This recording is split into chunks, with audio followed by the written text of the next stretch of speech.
现在各位看一下，就是刚刚我们火甘蔗的成绩哈，我跟各位解释一下，就是刚刚每个人所剖的它的那个长短都不一样。那我现在就把那个长短把它排在这个地方，大家来认定一下是哪个成绩比较好，哪一个成绩比较差一点。差一点就是等于输的人那就要付这个甘蔗的费用。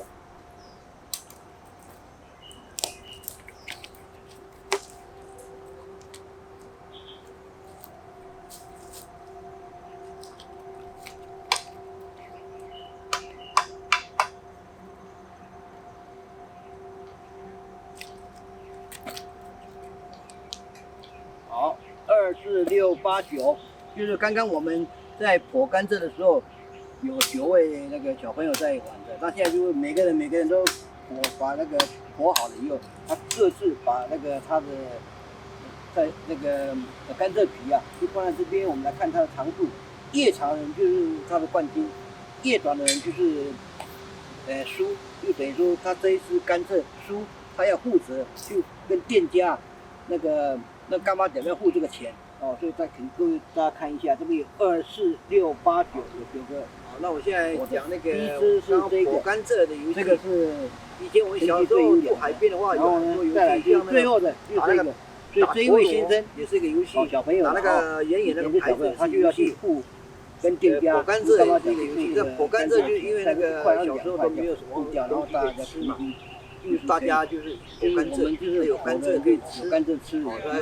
肚子会比较饱一点。所以说平常都是来剖甘蔗，好，然后就是5、6个或7、8个就约了，赢的人就不用付钱，又可以吃甘蔗，好，所以大家就很高兴。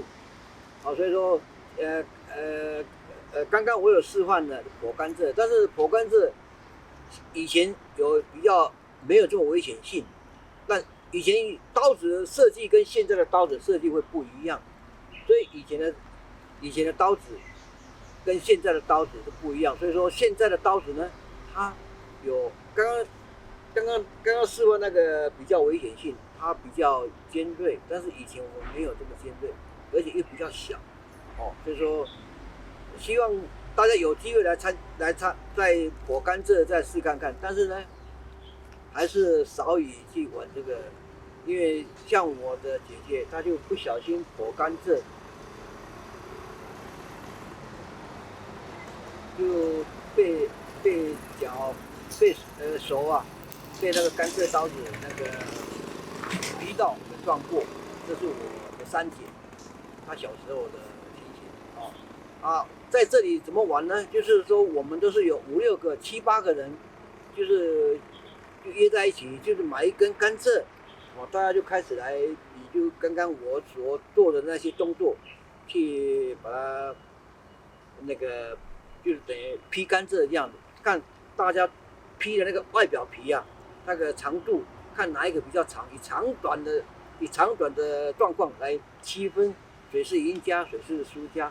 输家者就要付这个甘蔗的钱，要给干妈点，要给他钱。他赢了就可以甘蔗吃，又可以游戏玩，又有甘蔗吃，哦，所以说大家就是常常会在做相约去玩这个剖甘蔗的游戏。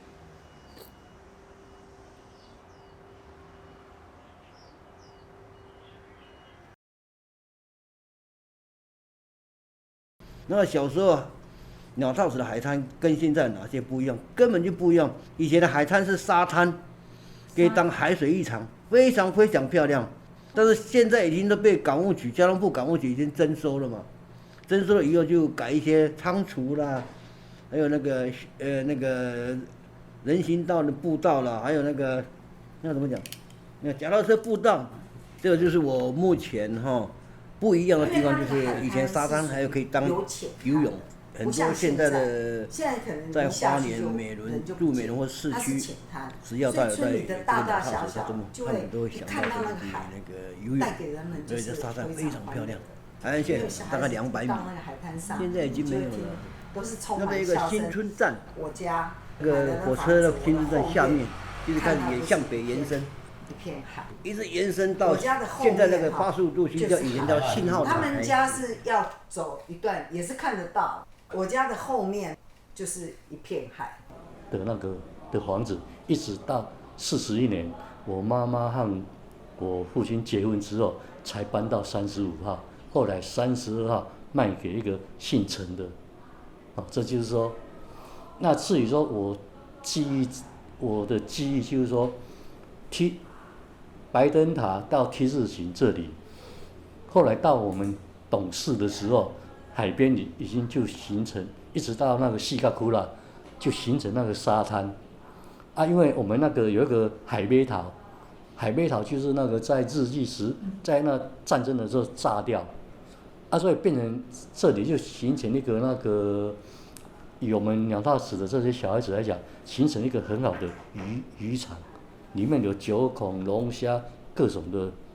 那个海鱼啊。我们因为当时因为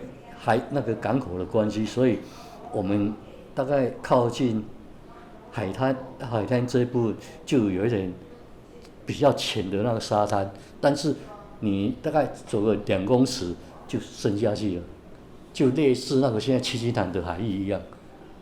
因为我们太平洋的海域就是这样，就没有沙滩啊，也没有沙岸啊，下去就是这样，所以变成说那个地方，几乎从我们读小学的时候，除了我们本地的